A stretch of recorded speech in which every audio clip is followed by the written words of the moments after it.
大家好，我是萨姐，今天来做一款咸香味浓郁的咸蛋黄肉松面包。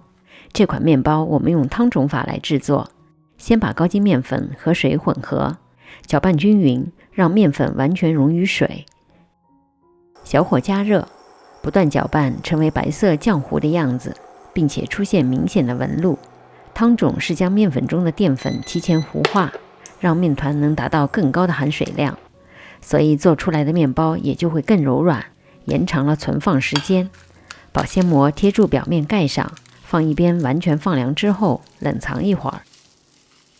现在来制作煮面团，搅拌盆里倒入高筋面粉、糖、盐、干酵母、奶粉，一个大约55克的鸡蛋。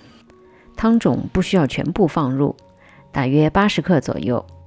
最后加入水，因为不同地方、不同品牌的面粉吸水性都不一样，所以最好不要一次性把水全部倒入。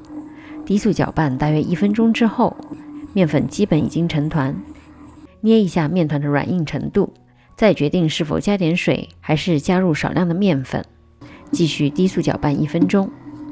基本成团之后就改成中速，大约揉了8分钟，面团已经不沾底了，有了一定的延展性，拉开会出现锯齿边缘的破洞，这样就可以加入软化的黄油。黄油不能融化成液态，否则会增加面团的温度，而且不容易被面团吸收。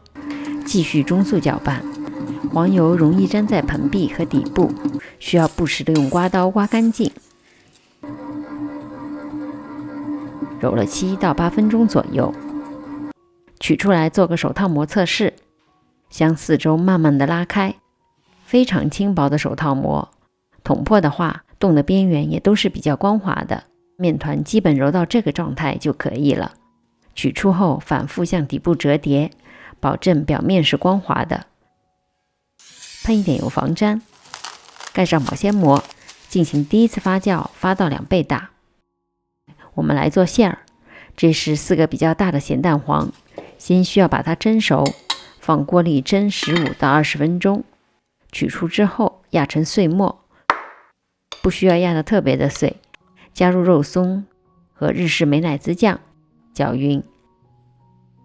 这时的咸蛋黄肉松馅有一定的粘性，但是应该是分散的。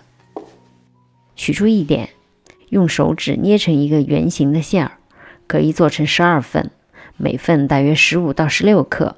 捏成圆形的馅儿会比较好包，不容易松散。发酵好的面团，手指蘸一点面粉，戳一个洞。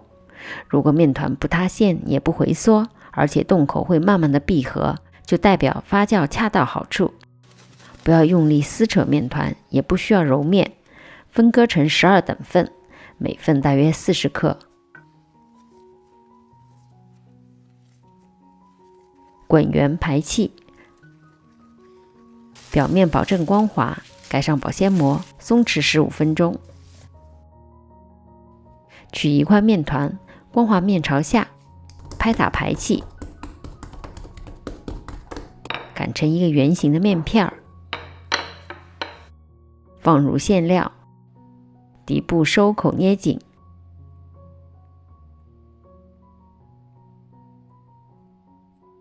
基本不需要怎么揉，就是一个表面光滑的圆形。我们今天用做纸杯蛋糕的模具，喷油防粘，把面团放在中间。烤箱里放入1碗热水，设35度左右，湿度在75%到85%之间。为了让烤箱达到这个湿度，可以喷点水，让湿度迅速的提高。大约发酵了50分钟左右，把烤箱预热到165度。发酵好的面团用手轻按一下表面，会有轻微的回弹，而且体积大了1倍，就说明第2次发酵已经好了。表面可以撒一点芝士粉，放入烤箱下层165度烤制20分钟。如果不喜欢上色太深的话，可以在烤箱上方放一个烤盘隔热，或者减少几分钟。